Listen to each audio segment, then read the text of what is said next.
और कितने नौजवान तो रोजा इसलिए नहीं रखते हैं कि ईद बाद शादी है,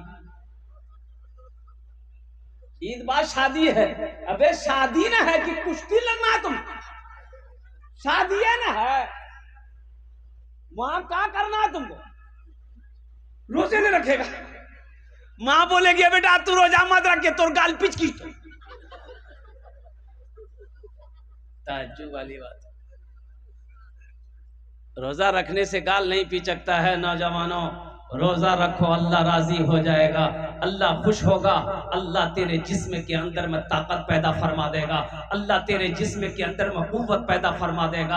अल्लाह कुरान में कहता है या अय्युहल्लज़ीना आमनू कुतिबा अलैकुमुस्सियाम कमा कुतिबा अलल्लज़ीना मिन क़ब्लिकुम लअल्लकुम तत्तक़ून। ए ईमान वालो, अल्लाह खिताब कर रहा है, या अय्युहन्नास नहीं कहा, अल्लाह ने नहीं कहा कि लोगो, ये नहीं कहा। मेरा अल्लाह कितना प्यारा लफ्ज से अपने बंदे को खिताब कर रहा है। मेरा अल्लाह कह रहा है ए ईमान वालो, तुम पर रोजे फर्ज किए गए जैसा कि तुमसे पहले लोगों के ऊपर में फर्ज किए गए थे। क्यों फर्ज किए मौला, रोजा क्यों फर्ज किए? तो अल्लाह आगे कह रहा है लअल्लकुम तत्तकून, ताकि तुम्हारे अंदर तकवा पैदा हो जाए, ताकि तुम परहेजगार बन जाओ, ताकि तुम मुत्तकी बन जाओ, ताकि तुम्हारे गुनाह को अल्लाह ताला धो दे। हिकमत ना है, हिकमत है। एक महीना सुनो, एक डॉक्टर है, यहूदी क्रिश्चियन का डॉक्टर है, डॉक्टर लेंसन, बहुत बड़ा माहिर डॉक्टर है। पूरी दुनिया के अंदर में अगर 100 डॉक्टर है तो उसमें से उसका नंबर 2 नंबर पर आएगा, उसका नाम दूसरे नंबर पे आएगा, डॉक्टर लेंसन का। कुर्बान जाओ, इतना बड़ा डॉक्टर है। उन्होंने खुद लिखा है कि मुसलमानों का जो रमजान का महीना आता है, जो रोजा है, वो हिकमत से खाली नहीं है। जो मुसलमान पाबंदी के साथ साल में 30 दिन रोजा रखेगा वो कभी बीमार नहीं होगा, वो कभी बीमार नहीं होगा। लेकिन अफसोस का मकाम है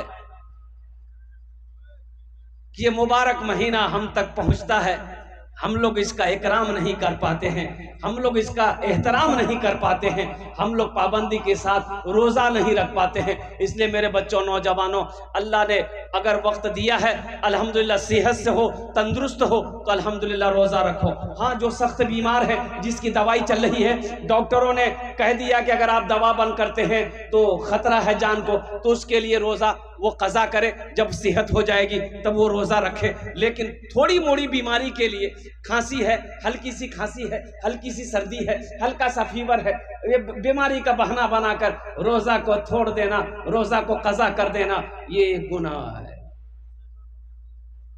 ये गुनाह है, ये गुनाह है, ये गुनाह है। कुर्बान जाओ। एक आदमी ने कहा कि हजरत जन्नत में तो जाएंगे ही जाएंगे, कि हमारा बीड़ी पिए बड़ा आदत है हजरत, जन्नत में बीड़ी मिलते। हाँ, जन्नत में तो बीड़ी मिलते, लेकिन जले वो कहाँ, तो जहन्नम झमेला।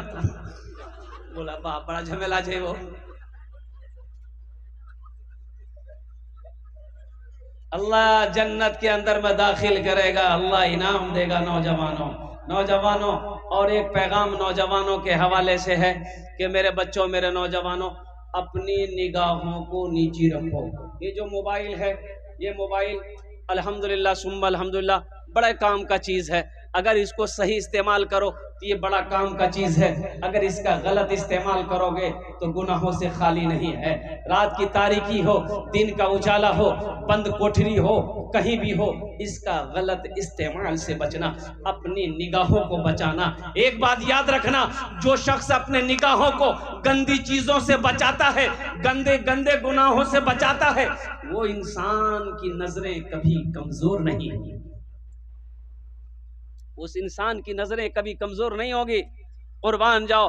हजरत इमाम अहमद रुबाई रहमतुल्लाह अलैह 120 साल उम्र हो गई, बगैर चश्मा के आप किताब पढ़ते थे। 120 साल की उम्र हो गई, 120 साल की उम्र हो गई, बगैर चश्मा का मुताला करते थे हदीसों का। 120 साल, यहाँ तो 30 सालों में चश्मा लगी। पता ये चला कि अपनी निगाहों की हिफाजत नहीं कर पा रहा हमारा नौजवान। ये निगाहों की बदनिगाही की वजह से आंखें खराब होती है। एक बात याद रखना, जो आंखें बुरी चीज हमेशा देखेगी वो आंख अंधी हो जाएगी, वो आंख बेनूर कर दी जाएगी, उस आंख से रोशनी अल्लाह छीन लेता है। कलकत्ते के अंदर में एक अब्दुल कादिर भाई है, मिंबर रसूल पर हूं मैं। अब्दुल कादिर भाई, उनकी उम्र जानते हो 45 साल है। तो वो नात वगैरह पढ़ते बेचारे मेरे यहाँ आते हैं, बड़ी कुर्बत रखते हैं। तो वो जब आते हैं, दोनों आंखों से अंधा है, नाबीना है। तो आते हैं तो वो नात शरीफ वगैरह सुनाते हैं, उसको इनाम इकराम नवाजते हैं बेचारे। वो अपने बेटे के साथ में कभी कभी आते हैं। तो मैंने एक बार पूछ लिया कि अब्दुल कादिर भाई, ये अंधापन आप कब से, बचपन से, पैदाइश से? बोला कि नहीं हजरत, ये तो 10 साल हुआ है हजरत, ये मेरे गुनाहों की सजा है, अल्लाह ने सजा दिया हम। मेरी आंखें ठीक थी, नौजवान था मैं। कुछ ऐसी राज की बात बताया उन्होंने कि हजरत, ये गुनाहों का समरा है कि अल्लाह ने मुझे अंधा बना दिया, मेरी आंखों की रोशनी खत्म हो गई। आज ऐसा लग रहा है कि मैं सिर्फ जी रहा हूं, दुनिया की खुशी मेरे नजरों से खत्म हो चुकी, इसलिए कि आंख है लेकिन मैं देख नहीं पा रहा। मुझे ये बात आई, मेरे नौजवानों, मेरे बच्चों, अल्लाह की बहुत बड़ी नेमत है ये आंख। इसलिए आंख अल्लाह ने दिया अच्छी चीजें देखने के लिए दिया है, बुरी चीज देखने के लिए नहीं दिया है, गंदी चीजों को देखने के लिए नहीं दिया है। अल्लाह ने आंखें दी है, माँ बाप के चेहरे को देखो, अल्लाह ने आंखें दी है, कुरान के पारों को देखो, अल्लाह ने आंखें दी है, मस्जिद को देखो, अल्लाह ने आंखें दी है, दुनिया के नेमतों को देखो। लेकिन अपने गुनाहों को, अपनी आंखों को गुनाहों से बचाओ, गंदी चीजों से बचाओ, गंदे फ़ाल से बचाओ। इंशाल्लाह बचाएंगे। अरे बचाएंगे, बोलो कोई, अपनी निगाहों को बचाओगे। और एक बात बताता चलो, ए बाबू बैठ जाइए, बैठिए। अल्लाह कुरान में कहता है कि मोमिनो, जब रास्ता चलो अपनी निगाहों को नीची रखो। जब रास्ता चलो अपनी निगाहों को, अरे बोलो भाई, जल्दी बोलो, नीची रखो, किताब झांक करो। यो अच्छा जे, यो अच्छा जे, यो अच्छा जे। ताक झांक मत करो, अल्लाह ने मना किया।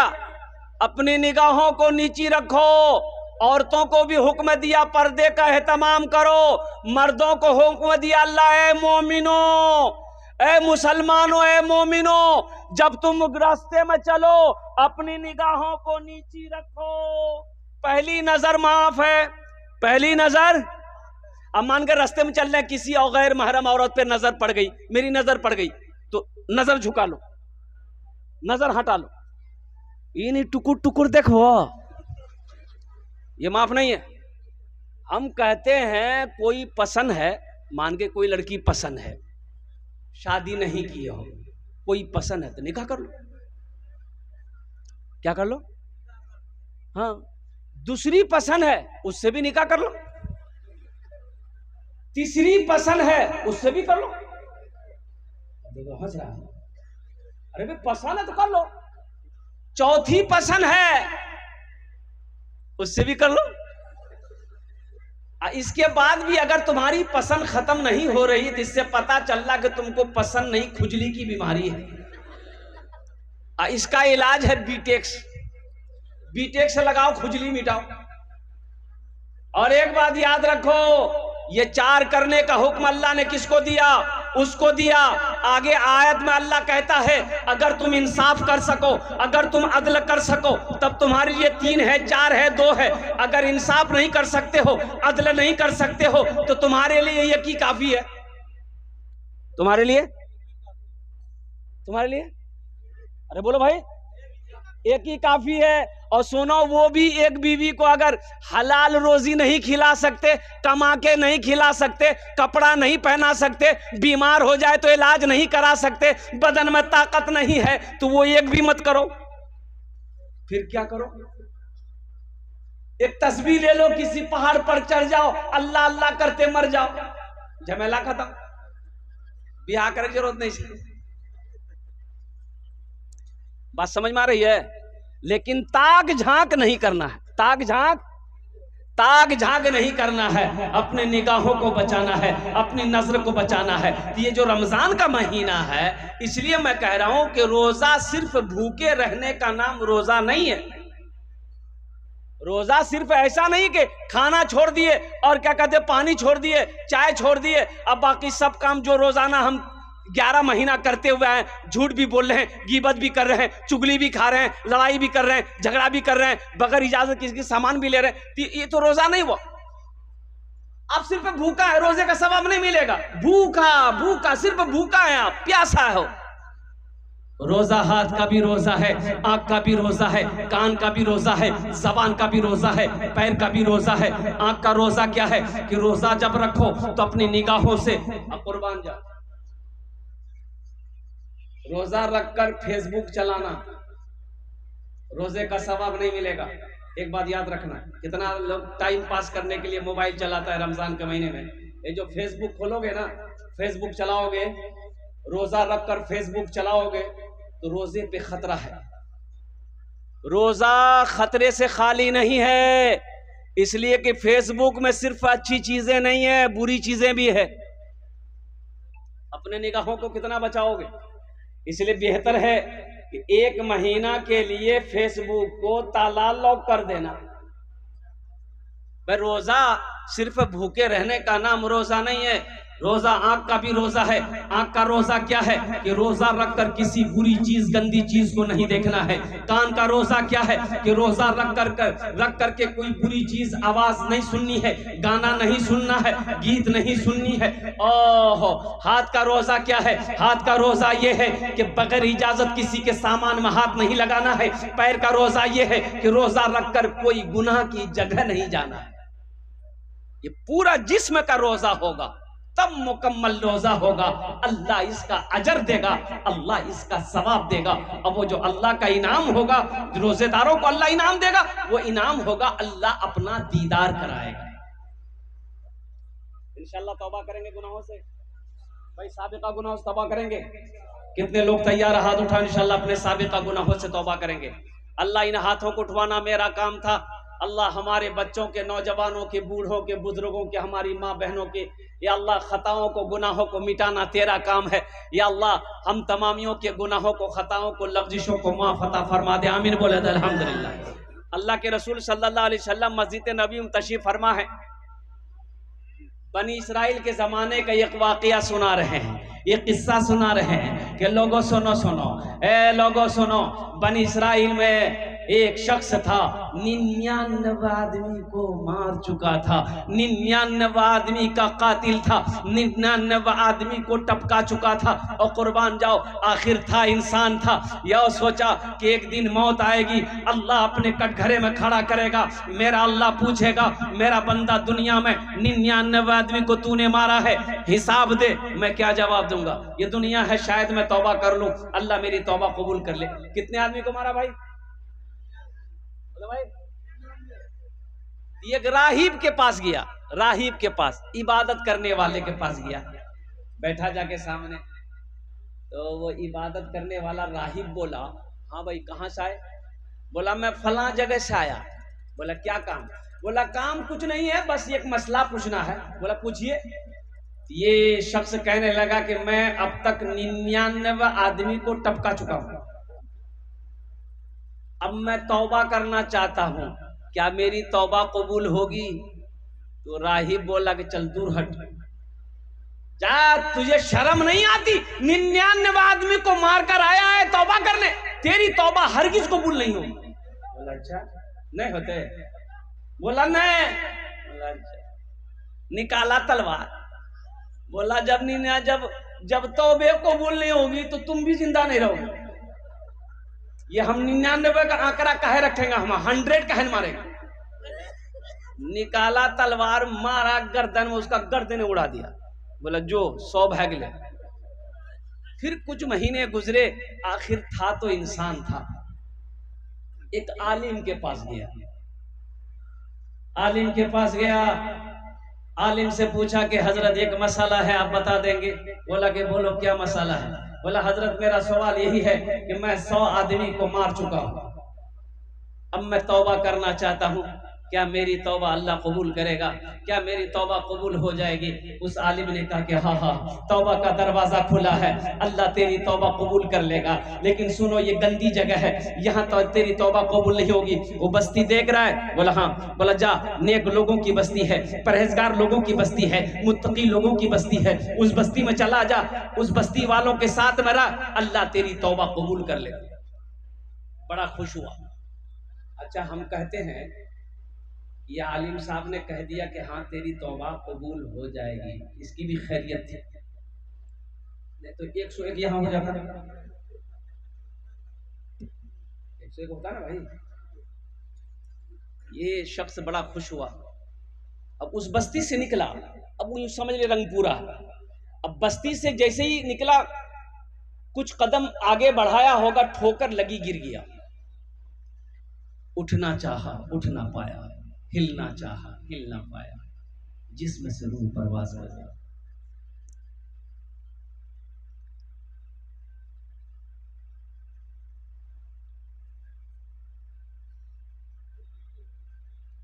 क्यों आए थे इस दुनिया में,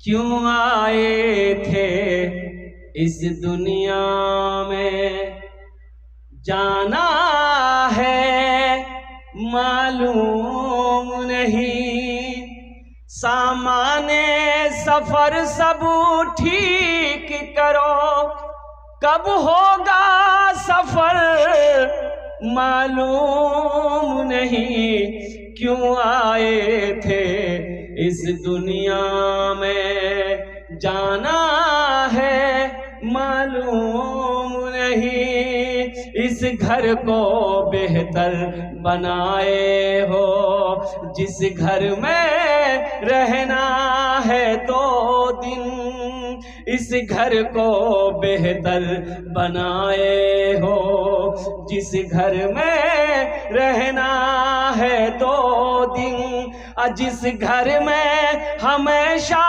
रहना है, कैसा होगा वो घर मालूम नहीं, क्यों आए थे इस दुनिया में, जाना है मालूम नहीं, सामाने सफर सब ठीक करो, कब होगा सफर मालूम नहीं, क्यों आए थे इस दुनिया में।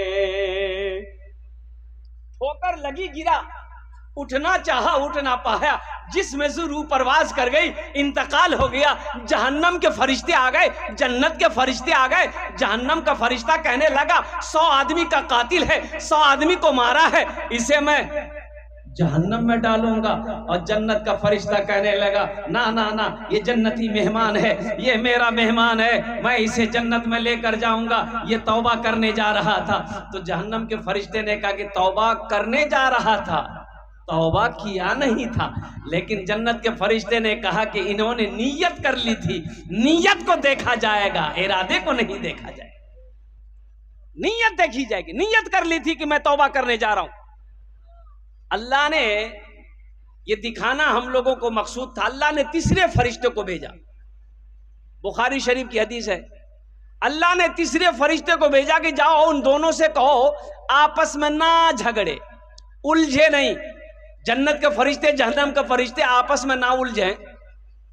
इन लोगों से कहो कि उस आदमी, वो आदमी जहां मरा है, जिस बस्ती से निकला है, अगर उस बस्ती के तरफ उसका जिस्म करीब है वो जहन्नम में जाएगा, और जो बस्ती तौबा करने जा रहा था अगर वो बस्ती करीब है जिस्म से, और कुर्बान जाओ तो जन्नत में जाएगा। तो अभी तो ये बस्ती से निकला ही था भाई, वो बस्ती तो दूर थी, लेकिन कुर्बान जाओ फरिश्ते आए, पैमाइश हुई, जमीन की नपाई हुई। तो ये जिस बस्ती से निकला था, अभी थोड़ी देर निकला था, गिरा। तो अब इस जमीन के इस टुकड़े को अल्लाह ने हुक्म दिया कि फैल जा। अल्लाह कितना रहीम है, अल्लाह इस जमीन के हिस्से को कह रहा कि तू फैल जा। ये जो जमीन, जो गांव तौबा करने जा रहा था, इधर की जमीन बड़ी थी, अल्लाह इस जमीन के टुकड़े को हुक्म दिया, हिस्से को हुक्म किया कि तू सिमट जा, सुकर जा, ताकि मेरा बंदा जन्नती हो जाएगा। जमीन की पैमाइश कही, नापा गया तो देखा कि अल्लाह अकबर कबीरा, हो, जिस बस्ती से अभी निकला था उसका जिस्म बहुत दूर हो गया, और जो बस्ती तौबा करने जा रहा था वहां पे नापा तो बताया गया वो बस्ती उसके जिस्म से बहुत करीब हो गई। अल्लाह ने हुक्म दिया, मेरे बंदे को जन्नती लिबास पहनाओ, जन्नत के अंदर में दाखिल करे दो। सुभान अल्लाह, बोलो था माशाअल्लाह। तो इंशाअल्लाह अपने गुनाहों से तौबा करेगा अल्हम्दुलिल्लाह। अल्लाह इंतजार करता है मेरे बंदो। एक बात याद रखो मेरे नौजवानों, जब कोई बंदा गुनाह करता है ना तो ये जमीन कहती है कि अल्लाह तेरा हुक्म हो तो मैं फट जाऊं, इसे अपने अंदर समेट लूं। फरिश्ते कहते हैं कि मौला तेरा हुक्म हो तो मैं इसका गर्दन उड़ा दूं और कुर्बान जाओ। आसमान कहता है कि मौला तेरा हुक्म